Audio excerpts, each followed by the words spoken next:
오늘 말씀의 제목은 눈으로 주를 배움나이다 라는 제목으로 말씀 나누기를 원합니다. 우리가 지난 시간에 38장부터 하나님께서 첫 번째로 욥에게 묻는 그 질문을 들었습니다. 하나님께서 욥의 고난에 대해서 어떤 구체적인 답을 하시는 것이 아니라 욥의 문제를 해결해 주시는 것이 아니라 나타나셔서 하나님께서 하나님이 어떻게 피조세계를 다스려 가시는가, 이것에 대해서 계속 이야기를 하셨습니다. 그리고 욥에게 그것을 다 설명해 준 뒤에 네가 할 말 있으면 해라 라고 이야기를 하는 것이죠. 과연 욥이 얼마나 합당한 대답을 할 수 있을 것인가, 이걸 하나님께서 물어보신 거예요. 그러니까 지난번에도 말씀드린 것처럼 무생물, 물의 어떠함, 비의 어떠함을, 비가 재앙이 될 수도 있고 또 비가 하나님 보시는 축복이 될 수도 있는, 그것이 하나님께서 좌지우지할 수 있는 그 하나님의 능력을 이야기하셨고, 또 각종 짐승의 어떠함을 보여주면서 그 짐승의 원천이 하나님께 있는 것이다 라는 것들을 다 말씀하셨어요. 이것이 첫 번째 질문이었습니다. 그래서 첫 번째 질문에서 하나님께서 욥에게 지적하신 것이 있어요. 하나님께서 욥을 바라보실 때 욥을 두 가지를 지적하셨는데, 욥이 하나님을 신뢰하는 것은 하나님께서 인정을 합니다. 그런데 욥이 착각하는 것은 뭐냐면, 하나님께서 욥을 대적하고 있다, 하나님께서 자신을 미워하셔서 대적하고 있다라는 생각들이 잘못되었다라고 분명히 하나님께서는 언급을 하셨습니다. 그래서 하나님이 나를 대적하기 때문에 욥이 하나님을 향하여서 트집 잡고 하나님의 것 앞에서 비난했던 모든 말이 사실은 하나님 앞에 큰 죄악이고 입을 다툴 수밖에 없는 그런 것이다 라는 것을 욥이 이제 고백을 했습니다. 그런데 하나는 문제는 뭐냐면, 그냥 입만 봉쇄한 것이지 정말로 기분 좋아서 자기 마음문을 열고 하나님의 어떠하심을 찬양하고 하나님께서 자신을 바라보신 대로 자기를 바라볼 수 있는 그런 여지는 아직 보이지 않았다라는 것입니다. 우리가 하나님께 순종하는 것에 있어서 억지로 끌려가면서 순종한다고 말하는 분들이 참 많아요. 간신히 견디면서 하나님 앞에서 신앙생활을 한다고 말하는 분들이 많은데요, 하나님께서 우리에게 요구하시는 순종이라는 것은 그런 게 아닙니다. 하나님이 어떠하심을 적극적으로 수용하고 그 하나님이 말씀하시는 기쁨과 그 맛을 보기를 원하시고 그것을 맛보고 그것을 누리고 살아가는 것이 하나님이 원하시는 신앙생활이라는 거죠. 그래서 하나님께서 욥에게 두 번째 질문을 다시 던지는 거예요. 그래서 뭐라고 합니까? 6절에 38장 처음 시작할 때도 그랬죠. 38장 1절에 보면 그때 여호와께서 폭풍우 가운데서 욥에게 말씀하여 이르시되 라고 되어 있어요. 그리고 3절에서도 대장부처럼 허리를 묶고 내가 네게 묻는 것을 대답할지라, 이렇게 처음 이렇게 질문하신 것처럼 오늘 두 번째 이야기도 6절에 보시면 그때 여호와께서 폭풍우 가운데서 욥에게 일러 말씀하시되 너는 대장부처럼 허리를 묶고 내가 네게 묻겠으니 내게 대답할지니라. 그러니까 두 번째 질문이 시작하고 있다라는 것을 이제 알려주시는 것이죠. 그렇게 해서 두 번째 질문을 하십니다. 이것은 욥을 책망하려고 하시는 것이 아니에요. 하나님의 그 어떠하심을 욥이 아직 다 이해하지 못하고 있기 때문에 그것을 더 알려주시고 다시금 욥의 인생이 어떠한 것을 돌아보라고 지금 하나님께서 권면하는 겁니다. 그래서 욥의 한계가 무엇인지를 오늘 말씀에서 다시금 확인해 주시고, 그것에 대한 답변이 42장 1절부터 6절에 욥이 이제 참으로 회개하고 하나님의 영광을 노래하는 그것이 이제 고백되어집니다. 그러면 하나님께서 어떤 방식으로 지금 욥을 다루시는가, 이것이 이제 우리가 봐야 될 부분인데요. 처음에 욥에게 대해서 이제 질책하십니다. 그게 8절까지 40장 6절부터 8절 말씀이고, 그 다음에 욥에게 하나님의 권세처럼 네가 내 자리에 올라서 한번 다스려봐라 하고 하나님께서 욥에게 도전장을 내미시는 거죠. 그리고 이제 두 짐승 베헤못과 리워야단 40장 15절부터 24절까지는 베헤못에 대한 이야기를 합니다. 그리고 41장 전체는 리워야단에 대한 언급들을 하고 있습니다. 이 짐승이 어떤 짐승인지 우리는 잘 모르지만 하나님께서 이 짐승을 통해서 욥에게 하고자 하는 말씀이 무엇인가를 우리에게 보여준다는 것이죠. 자, 그러면 이런 구조로 되어 있는 것을 이제 알고 이제 구절씩 찾아보면서 하나님의 뜻을 한번 보셨으면 좋겠습니다. 먼저 하나님께서 처음 질문할 때 하나님 뭐라고 그러셨냐면, 욥에게 38장 2절 말씀 보면 뭐라고 되어 있냐면, 무지한 말로 생각을 어둡게 하는 자가 누구냐라고 욥에게 묻는 거죠. 당연히 이거 욥을 말하고 있는 것이죠. 그러니까 욥이 무지한 말, 하나님을 알지 못하면서 자기가 막 말을 내뱉으로서 오히려 생각을 어지럽게 하고 있었다라고 말씀하셨고, 두 번째 이슈는 뭐냐면 8절에 나와 있습니다. 네가 내 공의를 부인하려느냐, 네 의를 세우려고 나를 악하다 하겠느냐라는 것이죠. 하나님의 다스리심이 불의하다, 부당하다라는 욥의 그 뉘앙스를 계속 언급했는데, 이것은 하나님의 공의에 대한 도전인 것이고, 이 하나님께서 피조 세계를 다스리시는 어떤 지혜, 또 하나님께서 의롭게 이 모든 선하게 피조 세계를 다스려 가시는데도 불구하고 욥이 하나님의 다스리심을 이해하지 못하기 때문에 하나님의 지혜와 하나님의 공의에 대해서 의심했었습니다. 그것을 하나님께서 지금 말씀하시고 있는 거죠. 그러니까 욥의 지혜로 하나님의 지혜를 판단하는 것은 굉장히 어리석은 것이다. 지금 그 이야기를 처음에 꾸중하고 계시는 거예요. 우리도 그렇지 않습니까? 우리도 인생에서 우리가 보고 듣고 경험한 바를 근거해서 하나님이 있고 없고 이야기를 하는 거예요. 이것이 얼마나 터무니없는 일인가를 우리 모두가 인정할 줄 알아야 돼요. 자신에게 주어져 있는 현실만 보면서 하나님은 이럴 것이다. 또 자기가 본 교회의 어떠한 만을 보고 모든 교회는 자기가 본 교회대로 돌아가야 된다라고 생각하는 것이 하나님 앞에서 아주 미련한 방식이고 아주 교만한 행동임을 우리가 분명히 알아야 됩니다. 하나님께서는 이것을 아예 대놓고 지적하시는 거예요. 그러니까 하나님의 그 어떠하심, 하나님이 다스려 가시는 것은 온 우주적인 교회를 전체 다스리신단 말이에요. 그 우주적인 교회에서 우리가 본 교회가 얼마나 됩니까? 우리가 체험한 교회가 그 중에서 몇 개나 돼요? 사실은 얼마 되지 않아요. 그런데도 우리는 모든 것을 아는 것처럼 이야기를 하고 자기가 경험한 교회가 합당한 교회인 것처럼 그 기준으로 모든 것을 말한다는 것입니다. 그러나 하나님이 이것이 옳지 않다라고 분명하게 도전하시면서 네가 그렇게 하나님 앞에서 네 지혜로 하나님의 지혜를 평가했으니까 이제 네 지혜로 한번 해봐라 라고 말씀하시는 것이 9절부터 14절 말씀이에요. 그래서 뭐라고 되어 있습니까?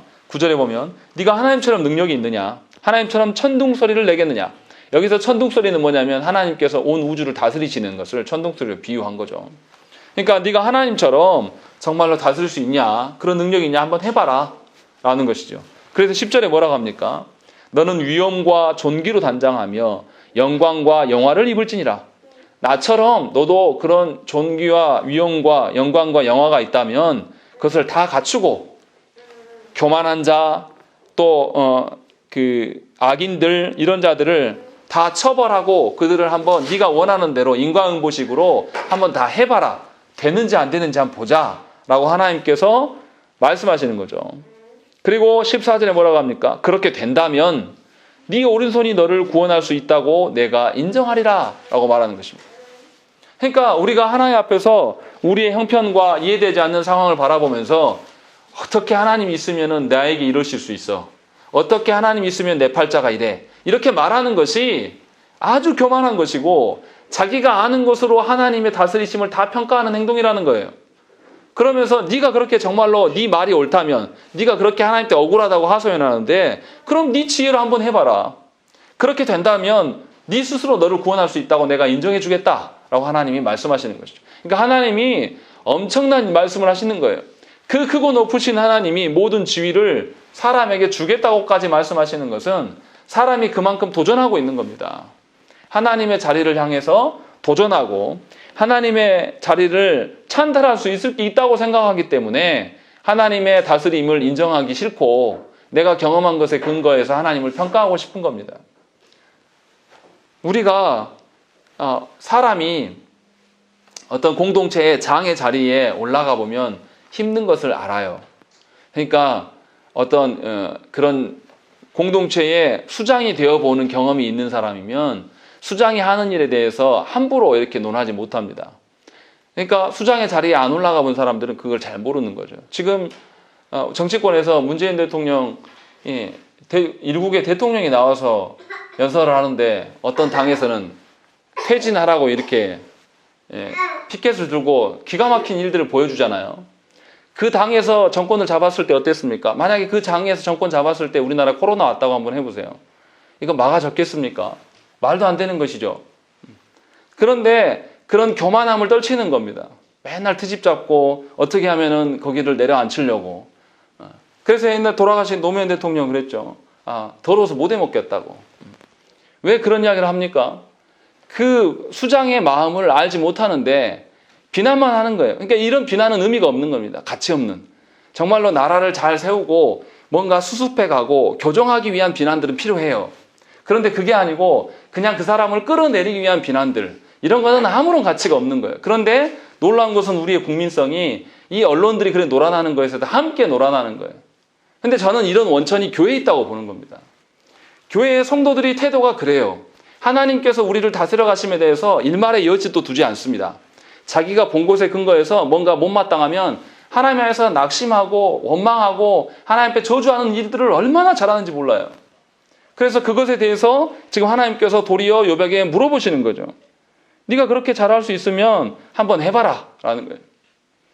예수님의 제자들 중에도 이런 사람이 있었습니다.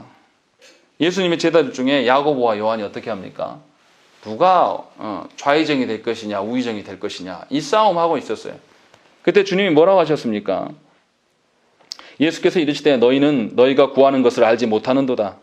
내가 마시는 잔을 너희가 마실 수 있으며 내가 받는 세례를 너희가 받을 수 있느냐라고 물어보세요.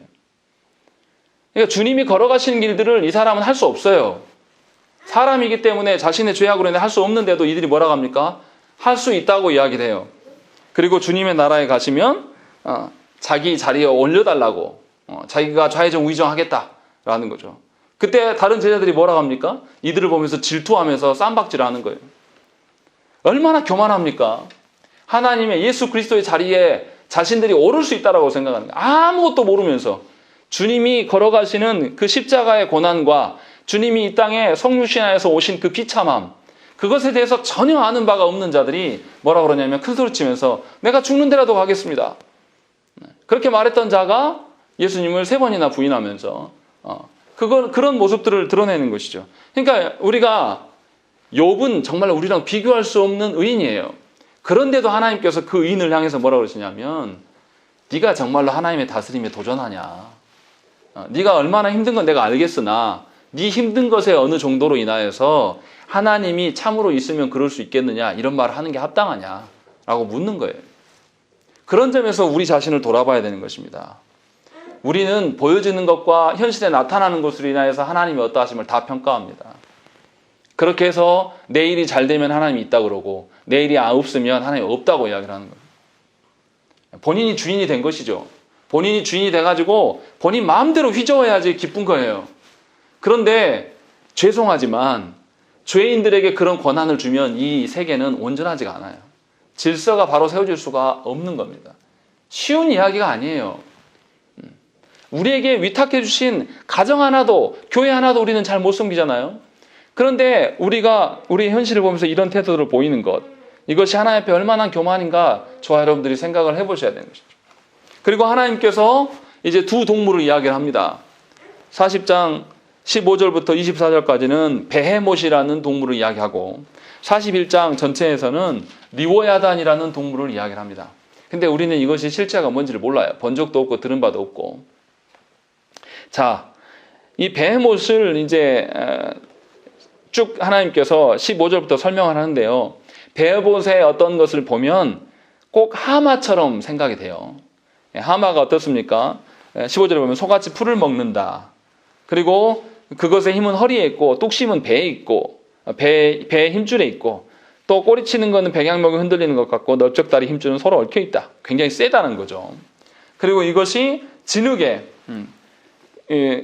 그 하마가 19절에 보시면 그것은 하나님이 만드신 것 중에 으뜸이라. 그것을 지으시니가 자기의 칼을 가져오기를 바라노라라는 것이죠. 그거를 제압할 수 있는 것은 하나님밖에 없다라는 거죠. 그것을 제압하기 위해서 갈 수 있는 것은 하나님밖에 없어요. 그래서 어떻습니까? 하나님께서 주신 20절과 21절에 하나님 주신 먹이들을 먹고 그가 자란다 라고 이야기를 해요. 그런데 놀라운 것은 뭐냐면 23절에 강물이 소용돌이 칠지라도 그것이 놀라지 않고 요단강 물이 쏟아져 그 입으로 들어가도 태연하니 라는 것이죠. 그러니까 강물이 가득 차 있는 곳에도 그 깊은 곳에도 하마가 수중에서 들어가서 새끼를 몰고 다니면서 거기에서 머무르는 것을 지금 보이는 것처럼 보여요. 근데 이게 하마인지 정확하게 몰라요. 신학자들이 계속 논쟁인 것이 이게 진짜 하마겠냐 아니면 다른 것이냐 라는 어떤 논쟁이 있어요. 여하튼 간에 우리가 받아들이기에는 성경에서 말하는 베헤못이라고 이야기하니까 베헤못으로 이해를 하되, 이 베헤못이 어떤 거냐면 굉장히 강력한 동물이고 그 짐승을 사람이 잡기가 어렵다라는 거예요. 그래서 24절에도 뭐라고 되어 있습니까? 그것이 눈을 뜨고 있을 때 누가 능히 잡을 수 있겠으며 갈고리로 그것의 코를 꿰을 수 있겠느냐라는 것이죠. 그 짐승을 제압할 수 있는 그런 사람이 제압할 수 있더냐라고 하나님께서 물어보시는 거예요. 그러니까 이 베헤못에 대해서 욥이 알까요, 모를까요? 욥은 이미 알고 있습니다. 알고 있기 때문에 이 베헤못을 하나님께서 언급하시면서 베헤못이 이렇게 크고 강력하고 감히 사람이 들어갈 수 없는 그 깊은 물 중에서도 베헤못은 들어가서 거기에서 아무렇지도 않고 태어나게 있는 거죠. 강물이 소용돌이 치고 거기에서 요단 강물이 막 그 입에 쏟아져 들어가도 그 큰 입을 벌리면서 아무렇지도 않게 거기에 머무르고 있는 것입니다. 그런 것을 사람이 네가 제압할 수 있냐? 사람 중에 제압하는 자가 있더냐? 그렇지 않기 때문에 하나님께서 19절에도 그것은 하나님이 만드신 것 중에 으뜸이다 라고 말씀하시는 거예요. 실제로 우리가 하마를 잘 모르는데요, 하마가 화가 나면 굉장히 무섭습니다. 사자들도 다 한 입에 물어뜯어 죽여요. 그리고 지면에 올라가도 사자들이 함부로 못 돌리는 동물 중에 하나예요. 굉장히 힘이 셉니다. 근데 정말로 하나님께서 짐승을 말하는 건지 이건 뒤에 가서 설명을 하겠습니다. 그래서 지금 베헤못을 언급하는 이유는 뭐냐면 베헤못을 복종시키고 베헤못을 네 마음대로 다스릴 수 있는 사람이 과연 있냐? 네가 네 지혜로 하나님의 다스리심의 지혜를 평가하고 그것을 인하여서 네 인생이 어떻고 뭐 어쩌다라고 평가했는데 과연 네가 하나님의 다스린 거 관두고 그냥 베헤못 그거 하나라도 네가 다스릴 수 있냐? 지금 그걸 물어보는 겁니다. 그러니까 욥이 입장에서 뭐예요? 욥도 이미 알아요. 베헤못이 얼마나 강력한 동물인지 알기 때문에 그럴 수 없다라는 것을 본인이 안다라는 것이죠. 하나님 그것을 제시하고 있는 거예요. 우리는 베헤못이 뭔지 모르지만 고대 시대 사람들이 이미 알고 있다는 것이고, 41장에 나오는 리워야단은 성경에 여러 군데서 나옵니다. 리워야단도 이게 실제로 짐승인지 아니면 상상 속의 동물인지에 대한 논쟁이 많이 있어요. 그래서 그것이 실제 동물이라고 생각하는 사람들은 악어로 생각합니다. 그런데 악어로 생각하기는 너무 강력해요. 오늘 여기 기록들에 보면. 자, 그것이 뭔지 이제 그것을 어떻게 이야기하고 있는지 우리가 한번 보시면 되죠. 1절부터 41장 1절에 네가 낚시로 리워야단을 끌어낼 수 있겠느냐? 노끈으로 그 혀를 맬 수 있느냐? 밧줄로 그 코를 깰 수 있느냐? 갈고리로 그 아가미를 깰 수 있느냐? 라는 것이죠. 그리고 그 뒤에 뭐라고 합니까? 1, 2절은 통제할 수 있냐? 그 이야기한 것이고 3절에서 그것이 어찌 네게 계속하여 간청하겠느냐? 부드럽게 네게 말하겠느냐? 그 리워야단이 물속에 사는데 그것이 너한테 와가지고 아주 부드럽게 간청하는 경우가 있더냐? 아니면 네가 말하는 것에 대해서 호응하더냐? 지금 그거 하나님 물어보시는 거예요. 그러니까 네가 그거를 제압하고 컨트롤 되더냐? 네가 원하는 대로 그것이 막 정리가 되더냐? 이걸 묻는 겁니다. 그리고 5절에도 네가 어찌 그것을 새를 가지고 놀듯 하겠으며 네 여종들을 위하여 그것을 메어두겠느냐? 또 6절에도 어찌 장사꾼들이 그것을 놓고 거래하겠으며 상인들이 그것을 나누어 가지겠느냐? 못한다라는 거예요. 네가 그 리워야단에 대해서 어떡한 스님대로 하고 싶어도 아무것도 할 수 없다라는 것을 하나님 계속 이야기를 하는 거예요. 그리고 8절에 보면 네 손을 그것에 얹어보라. 다시는 싸울 생각을 못하리라 라는 것입니다. 어떻습니까? 악어의 머리에 손을 올리면 어떻게 되죠? 손 물어 뜯겨 나가고 없어요. 순식간에 물어 채가지고 없어져 버립니다. 그러니까 이걸 말씀하시는 거예요. 싸울 생각 못할 걸 라고 하면서 하나님께서 말씀하시는 거죠. 그러면서 그것이 어떤 존재인가 라고 이야기를 하는 겁니다. 그래서 하나님께서 8절부터 11절까지 아무도 그를 제어할 수 없고 아무도 그것을 컨트롤할 수 없다라고 이야기하는 것이죠. 11절에 보세요. 뭐라고 되어 있습니까? 누가 먼저 내게 주고 나로 하여금 갚게 하겠느냐? 온 천하에 있는 것이 다 내 것이니라 라는 것이죠. 무슨 말씀하십니까? 너희는 베헤못도 컨트롤하지 못하고 리워야단도 니네가 제압할 수 없는 애들이야. 그런데도 너희가 나의 다스림과 나의 어떠함을 이야기한다? 이건 웃기는 이야기라는 거죠. 하나님이 인정하실 수가 없는 거예요. 이 베헤못과 리워야단은 우리가 무엇인지는 모르지만 고대 사람들은 이것이 무엇인가를 정체를 알았던 것 같아요. 그래서 하나님 말씀하심을 듣고 바로 알아챕니다. 그것을 이제 계속 이야기를 하고 12절부터 계속해서 무슨 이야기 하냐면 12절부터 24절까지 리워야단의 생김새가 어떠함을 쭉 설명해요. 굉장히 강력한 것이고 거기에는 뭐 바람도 새어날 틈도 없고 콩구멍에서는 불같은 뭐 이렇게 분노, 그 리워야단의 분노의 뭐 불길들이 솟아나고 읽어보면 어떤 느낌이냐면요, 약간 용 같은 느낌도 들어요. 콧구멍에서 불이 나오고 막 이러니까. 그리고 그런 이제 강력한 것들에 대한 이야기를 하고 25절부터 또 이야기하냐면 아무리 용사라도 그것을 제압할 수 없다. 칼로 해도 안 되고 창이나 투창이나 화살촉으로 해도 안 된다. 쇠나 놋도 다 우습게 여긴다. 화살로도 안 된다. 몽둥이도 안 된다. 이런 식으로 계속 그 용사가 갖고 있는 어떠한 무기들을 가지고 그걸 제압하려고 해도 제압이 되지 않는다라고 지금 이야기를 하고 있는 겁니다. 그리고 나서 30절과 32절, 30절부터 32절에 뭐라고 그러냐면 리워야단은 사람이 알 수 없는 깊은 물을 마구 휘젓고 다니는 강력한 존재이다 라고 말씀하시는 거예요. 그래서 30절에 뭐라고 되어 있습니까? 그것은 지나갈 때마다 진흙바닥에 도리깨로 친 자국을 남기는구나. 깊은 물을 솥에 물이 끓는 같게 하고 바다를 기름병같이 다루는 거다. 그러니까 리워야단이 다니는 곳마다 막 물이 첨벙첨벙 끌어올리고 마치 뜨거운 물이 막 펄펄 끓어오는 것처럼 막 물기둥이 솟아나고 막 이런 것을 표현하는 거죠. 얼마나 힘이 세면 그가 움직일 때마다 물이 요동하는 그런 것들을 이제 설명하는 겁니다.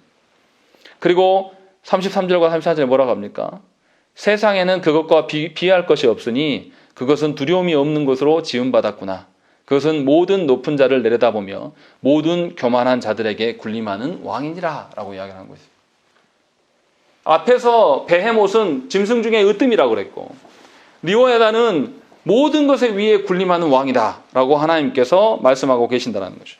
정말로 하나님께서 하마와 악어를 설명하는 것이라면 이게 말이 안 돼요. 왜냐하면 악어를 고대 사람들이 못 잡지 않았습니다. 잡았어요. 잡아서 잡아먹었습니다. 실제로 하마도 사냥해서 죽이기도 했다라는 거죠. 그러니까 실제 짐승으로 보기에는 사실은 굉장히 하나님이 실제 짐승이기 때문에 이 말씀을 하는 것은 아니에요. 성경에서 리워야단을 어떻게 말하는지 우리가 한번 읽어봐야 됩니다. 이사야서 27장 1절 말씀에 그날에 여호와께서 그의 견고하고 크고 강한 칼로 날랜 뱀 리워야단 곧 꼬불꼬불한 뱀 리워야단을 벌하시며 바다에 있는 용을 죽이시리라 라는 것이죠. 하나님께서 재림하셔서 심판하실 때에 사탄의 그 무리들을 처단하시는데 그 처단하는 중에 하나가 뭐냐면 리워야단이에요.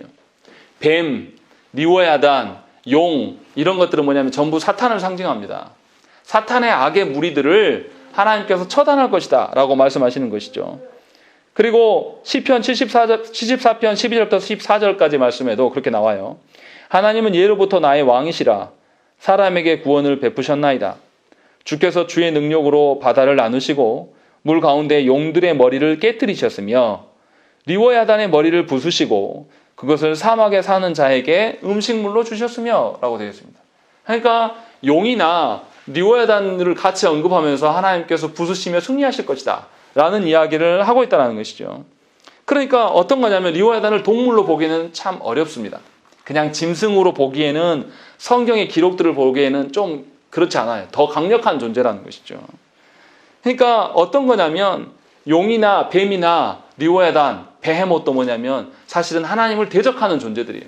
근데 하나님을 대적하는 존재들인데 굉장히 강력합니다. 이 강력함에 대해서 고대인들도 욥도 알고 있어요. 그래서 두려워하고 있는 것이죠. 다시 말하면 하나님께서 베헤못과 리워야단을 이렇게 꺼내서 언급하시는 것은 이것에 대해서 이 듣고 있는 사람들 다 알고 있는 것이고 이런 존재가 그냥 짐승에 국한된 그런 존재가 아니라 뭔가 신화적인 존재였을 것으로 보여집니다. 그래야지 말이 돼요. 그래서 모든 고대 사람들에게 신화적 존재로서 뭔가 사람들을 짓누르고 사람들을 괴롭히는 어떤 그런 강력한 존재로 인식되어졌다는 것이죠. 그래서 하나님께서 이것을 이야기하고 있는 거예요. 무슨 말을 하려고 하는 거냐면 앞에서 하나님께서 모든 피조세계, 비나 구름 어떠한 것들을 천둥, 번개 뭐 그런 이야기들을 하시고 그 다음에 짐승의 강력함을 이야기해서 첫 번째 질문을 하셨어요. 그리고 두 번째 질문에서 이 베헤못과 리워야단을 언급하는 것은 고대 사람들이 하나님 말고 다른 신들, 다른 신적인 어떤 그런 신화적인 존재들에 대해서 굉장히 두려움을 많이 갖고 있었어요. 그래서 어땠냐면 자기 자녀들도 막 그 신에게 불태워 죽이기도 했단 말이에요. 신이 원하면 그 일을 하는 거예요. 왜냐하면 신이 두려우니까. 그러니까 이스라엘 사람들에게 하나님께서 이것을 꺼내는 이야기는 뭐냐면, 고대 시대의 그 강력한 신화적인 모든 존재들도 너희가 거기서 벌벌 떨어서 어느 누구도 그 신화적인 존재에 대해서 도전장을 못 내밀고 다 꿇어 엎드리지 않냐. 그런데 하나님은 그 존재들에게 어떻게 하냐면 칼을 들고 나가신다. 11절에도 41장 11절에 뭐라고 되어 있습니까?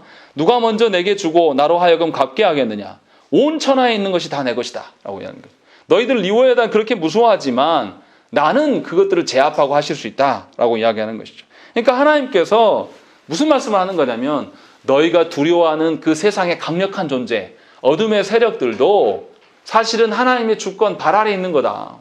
하나님께서 모든 것을 다스리고 있다라는 것을 말씀하시는 거예요. 다시 이것을 이야기하면, 공중의 권세 잡은 자들, 세상의 으뜸이며 세상의 왕처럼 보이는 자들을 너희들은 매우 두려워하는데, 사실은 그들도 너희가 두려워하는 그런 대상들조차도 하나님의 다스림 속에 있는 것이다. 지금 그 이야기를 하고 있는 거예요. 우리 어떻습니까? 어떤 집에 갔는데 개가 굉장히 사나운 개를 만나요. 그럼 우리 어떻게 합니까?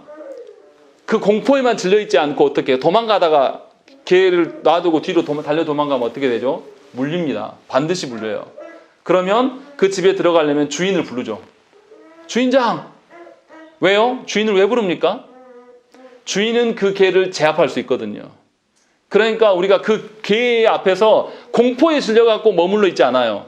규현이처럼 어린아이들은 주인을 못 부르고 공포에만 질려서 거기서 울면서 물릴 겁니다.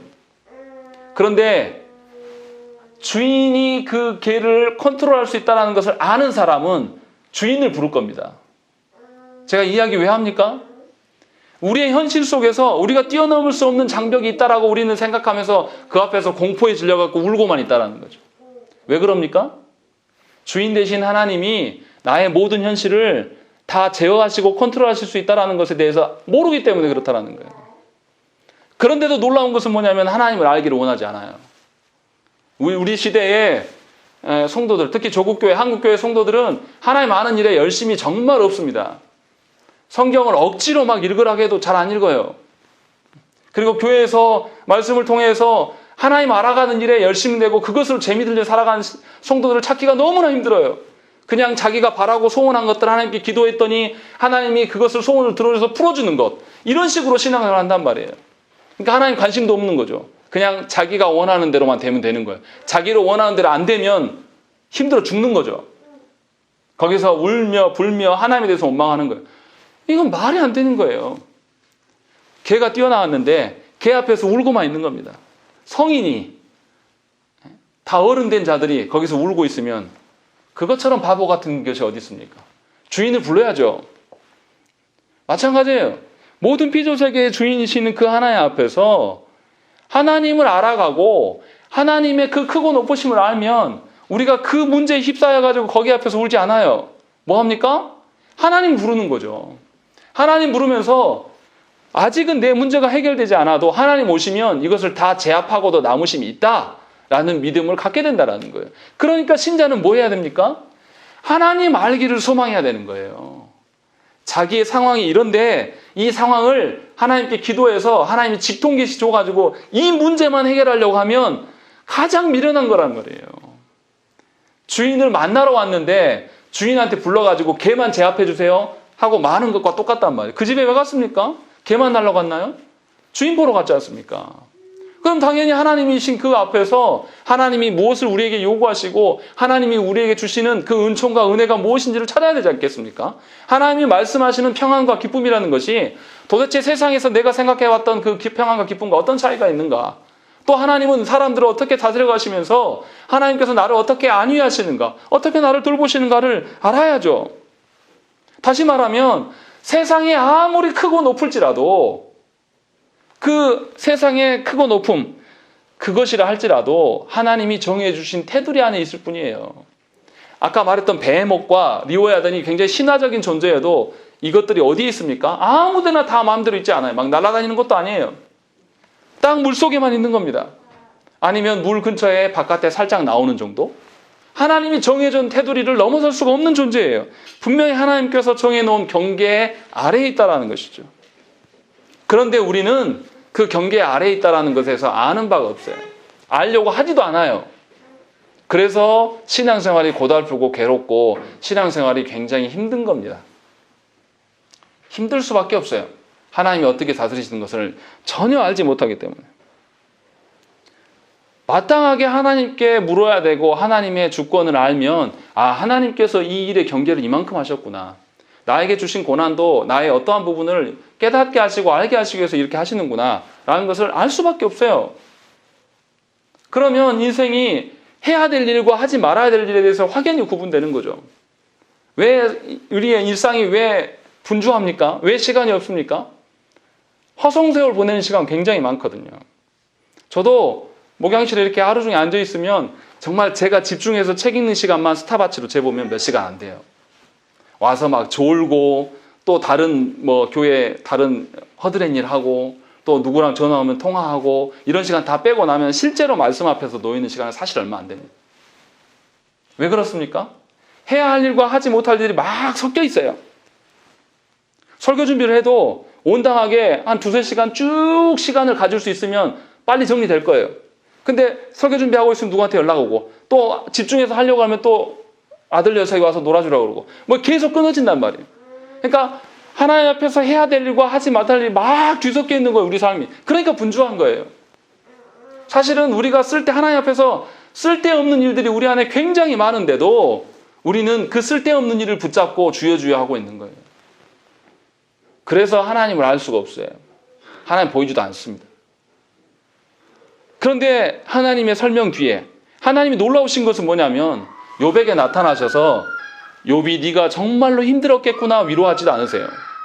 또 하나님께서 욥의 문제를 해결해 주시지도 않아요. 욥은 여전히 병 가운데 있고 욥은 여전히 다 잃어버린 상황 가운데 놓여 있단 말이에요. 그런데 하나님이 무슨 이야기만 하시냐면 하나님의 어떠하심만을 계속 이야기해 주는 거예요. 이거 잘 알아들으셔야 돼요. 하나님께서 여러분의 형편과 상황을 그 문제만 해결해 주신다고 여러분들이 하나님을 믿고 신뢰하느냐? 그렇지 않다라는 거예요.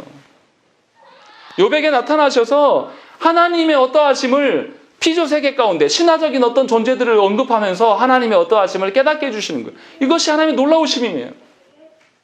그런데 우리는 여전히 어리석어서 계속 우리 문제 이야기하는 거죠. 내 마음이 어떻습니다. 내 건강이 어떻습니다. 내 자녀가 어떻고 내 재정이 어떻고 이 땅이 어떻고 이 사회가 어떻고 계속 이런 이야기를 하는 거예요. 그런데 하나님은 그 의로우신 욥에게도 나타나서도 결코 그 문제를 해결해 주지는 않으셨어요. 하나님의 크고 높으심만, 하나님의 그 정의와 하나님의 지혜와 하나님의 다스리심이 얼마나 크고 높으신가를 다 설명해 주셨어요. 그때 욥의 반응이 어떻게 일어납니까? 놀라운 반응이 일어납니다. 욥이 뭐라고 합니까? 주께서는 못하실 일이 없사오며 무슨 계획이든지 못 이루실 것이 없는 줄 아오니 무지한 말로 이치를 가리는 자 누구니이까? 나는 깨닫지도 못한 일을 말하였고 스스로 알 수도 없고 헤아리기도 어려운 일을 말하였나이다 라고 이야기하는 거죠. 하나님께서 38장 초두에서 무지한 말로 생각을 어둡게 하는 자가 누구냐라고 하나님 물었을 때 처음에 하나님 질문했을 때니까 답하지 않았어요. 입만 그냥 다물었습니다. 절대적으로 하나님께 순종한 게 아니죠. 그런데 이제 하나님이 설명을 하시고 나서 그가 뭐라냐면 자기가 무지하고 전혀 알지도 못하는 말들을 막 나불댔습니다 라고 하나님께 회개의 자세를 보인다는 것입니다. 그러니까 신앙생활을 하면서 자신의 어떠함에 찌들어 살아가는 것이 하나님 앞에 아무런 가치도 없고 아무런 순종도 아니에요. 여러분들 슬퍼갖고 여러분들 괴로워가지고 하나님 앞에 나와서 울며 불며 기도하는 거 하나님 앞에 아무런 순종도 아니란 말이에요. 그런데 놀랍게도 그것을 순종이라고 이야기해요. 그리고 자기가 나와서 기도했으니까 하나님 들어줘야 한다고 이야기하는 것이죠. 기가 막힐 노릇이에요. 하나님이 어떠한 분이시고 하나님이 나를 통해서 무엇을 원하시는가 그것을 맞춰가려고 나를 변화시키기 위해서 하나님께 너무나 힘들고 괴로워요라고 그런 눈물이라면 뭐 많이 양보해서 이해할 수 있지만 우리 그런 눈물 안 흘리지 않습니까? 내가 애처로워서 내가 무지해서 내가 서글퍼서 그렇게 우는 그런 눈물들을 얼마나 많이 흘립니까? 그런데 욥은 그 이야기 하지 않아요. 이제 깨달은 거죠. 정확하게 깨닫고 나서 하나님, 제가 그랬습니다. 주님이 물어보시는 때 제가 깨닫지도 못하고 누구를 가르치려고 했고 헤아리지도 못하면서도 내가 인생을 당하는 것처럼 말하고 다녔습니다. 라고 고백하는 겁니다. 그리고 뭐라고 합니까? 4절에 내가 말하겠사오니 주는 들으시고 내가 주께 묻겠사오니 주여 내게 알게 하옵소서. 이제 더 뭐 하는가 욥이? 자기가 의인이라고 말하지 않아요. 하나님 더 알고 싶습니다. 하나님의 어떠하심을 더 알려주십시오. 나는 이제 하나님을 아는 지식을 묻겠사오니 주여 응답해 주십시오라고 이야기를 하는 거예요. 전에는 자기 문제 해결되지 않아서 고뇌했단 말이에요. 이해가 안 돼서 자기 잘못이 없는 것 같은데 고통받음에 대해서 하나님께 계속 그것을 물었어요. 그런데 이게 완전히 태도가 바뀐 거죠. 그러면서 뭐라고 합니까? 5절에 유명한 고백이 있습니다. 우리 5절 읽겠습니다. 시작. 내가 귀를 대하여 귀로 듣기만 하였사오나 이제는 눈으로 주를 배우나이다. 예, 실제로 욥이 주님을 봤다는 뜻입니까? 그런 뜻은 아니죠. 전에는 귀로 듣기만 했는데 이제 하나님을 보는 것처럼 선명해졌습니다 라는 이 말이에요. 그러니까 하나님께서 나를 다스리심이 전에는 내가 잘못을 안 했는데 왜 나한테는 어려움이 오나 해서 갑갑해서 죽을 지경이었어요. 그래서 하나님의 어떠하심이 잘 안 보였단 말이에요. 듣긴 들었으나 다 이해하지 못했어요.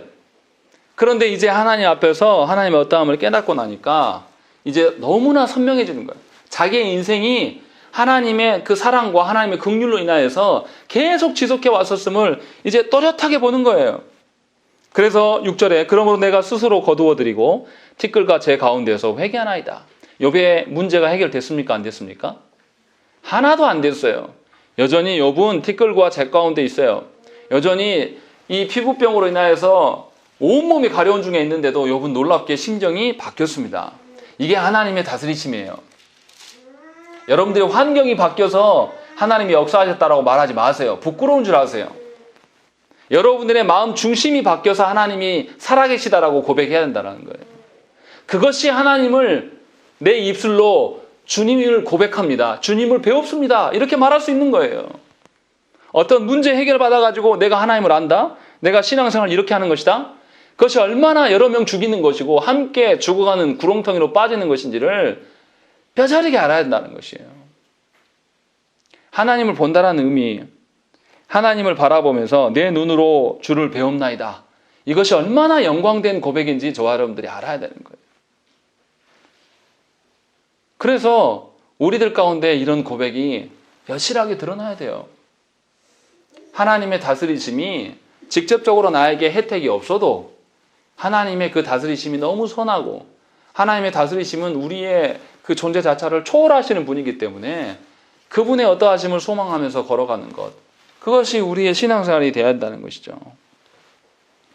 하나님께서 욥에게 베헤못과 리오야단이라는 신화적인 악한 존재들을 욥에게 계속 제시하셨어요. 왜 제시하셨습니까? 그 악한 존재들의 크고 무서움을 하나님께서 제압하신다 라는 것을 아셔서 하나님의 어떠하심을 알게 하시고 그 하나님 앞에서 우리를 겸손케 하시기 위해서 악한 존재들을 제시한다는 거예요. 그러니까 우리가 살아가면서 악인들이 날뛸 수도 있어요. 그러나 그 악인들의 한계는 분명합니다. 보세요. 우리나라 계속 해먹을 것 같은 그 대통령 어땠습니까? 누구한테 총 맞아 죽었습니까? 자기하고 함께 혁명을 일으켰던 자기 정말로 믿었던 부하한테 총 맞아 죽었어요. 영영 집권할 수 있을 것이라고 생각했던 것. 그리고 그 딸도 집권만 하면 다 될 걸 줄 알았죠. 나라를 엉망으로 만들어 지금 감옥 가 있지 않습니까? 영원한 것은 없어요. 하나님께서 우리에게 악을 보이신 것은 그 악이 승승장구하려고 하는 것이 아니라 우리의 교만을 꺾기 위해서 보여주시는 거예요. 하나님께서 우리에게 고통을 주시는 것도 마찬가지는 거예요. 그렇기 때문에 우리가 그 악에 싸우고 그 악을 위하여서 쓰는 것이 아니라 그 악을 보면서 나를 겸손케 낮추고 하나님의 어떠하심 속에 다시금 우리가 돌아가야 된다는 거죠. 그러니까 세상의 권세 잡은 자들, 세상의 죽음과 죽음의 권세를 어떤 잡은 영적인 존재들, 그런 것들 안에서 두려워하고 그것들로 인하여서 우리가 위태위태한 삶을 사는 것은 하나님의 자녀로서의 삶이 아닙니다. 분명하게 우리는 하나님의 손에 붙들려 있고 하나님의 주권적인 그 능력은 우리가 가장 두려워하는 그것들을 훨씬 뛰어넘으신 하나님이시라는 것을 믿으셔야 된다는 것이죠. 이것을 더 선명하게 알기 위해서 하나님 아는 일에 열심을 내셔야 됩니다. 계속 하나님의 선하심을 보기 위해서 우리가 그 앞에서 얼마나 가치 없는 존재들인가를 확인하려고 이런 치열함이 있어야 돼요. 그리고 그 치열함, 하나님을 알기 위한 치열함들이 우리의 일상의 시간들을 채워나가야 되는 거예요. 그러할 때 우리가 하나님을 눈으로 봅니다. 주를 눈으로 배웁습니다. 라는 고백들이 있을 수 있다는 것입니다. 바라옵기는 여러분들의 인생에서 그냥 듣는 봉사처럼 사지 마십시오. 귀에만 들리는 하나님, 냄새로만 느껴지는 하나님, 그렇게 살지 마시라는 거예요. 선명한 하나님의 다스리심과 하나님께서 우리의 손을 붙잡고 우리를 간절히 이끌고 계심을 경험하시라는 거예요. 욥기서에서 우리가 이것을 봐야 돼요. 그 의로웠던 욥도 하나님 앞에서는 의롭지 않은 존재라는 것을 우리가 보았지 않습니까? 그런데 우리는 어떻게 해야 되겠습니까? 그 욥도 하나님에 대해서 우리보다 훨씬 더 많이 알고 있었던 그 욥도 하나님 앞에서 이제 묻고자 하고 더 알기를 원했습니다. 여러분들에게 하나님 주시는 은총과 여러분들에게 주시는 하나님의 가장 놀라운 복은 하나님 당신을 우리에게 깨닫게 해주시는 거예요. 그것으로 인하여서 여러분들의 인생이 하나님이 이끄시는 대로 순전하게 살아가기를 소망하셔야 되는 것입니다. 지금 당장은 나에게 주어진 것들이 갑갑해요. 지금 당장은 내 성에 차지 않습니다. 악인들이 여전히 설치고 있는 것 같고 여전히 부패한 자들이 모든 패권을 쥔 것 같아요. 그런데 10월 마지막 주가 종교개혁주일이잖아요. 교회가 타락해서 성당이 있는 곳에 얼마나 신부들이 타락했으면 고아원이 생겼어요. 이 고아원이 누구냐면 신부와 이 사제들이 사생아를 낳아서 너무 많이 낳으니까 감당이 안 되니까 고아원을 지었어요. 그 정도로 교회가 타락했습니다. 그런데도 놀라운 것은 하나님께서는 종교개혁을 오게 하셨어요. 사람이 한 게 아니라 하나님께서 하셔요. 그러니까 우리가 그 종교개혁주의를 경험하면서 우리가 봐야 될 게 무엇입니까? 하나님이 반드시 하나님의 선하신 대로 우리를 이끄신다는 거예요. 그 손을 어설프게 눈 감고 따라가지 마시고 하나님을 알고 눈을 뜨고 기쁜 마음으로 사시라는 거예요. 소망에 차서 끌려가는 인생 가지 마시고 하나님이 우리를 부르신 목적에 대해서 눈을 밝히셔서 하나님의 손을 붙잡고 함께 거니시라는 거예요. 하나님과 동행하시라는 거예요. 그러면 여러분들의 인생이 어떻겠습니까? 왜 하나님의 선하심이 안 보이겠어요? 왜 하나님이 우리 가정을 그냥 내버려 두겠습니까? 왜 하나님께서 여러분들의 배우자와 자녀들을 그냥 내버려 두겠어요? 그럴 리가 없다라는 거예요. 우리가 변화되지 않기 때문에 하나님께서 그것을 붙잡고 계시는 것이지 우리가 이렇게 바뀌었을 때에 이제 다음 주에 읽겠지만 욥이 이런 회개가 있고 나서 하나님 어떻게 하십니까? 욥에게 다시 다 복원시키셔요. 다음 주에 읽을 거예요. 그 하나님을 우리가 맛보며 그 하나님과 교제하면서 살아야 돼. 이것이 신자의 특권이라는 것입니다. 그 특권을 누리기를 소망하면서 그것을 간구하시기를 간절히 축원합니다. 함께 기도하겠습니다.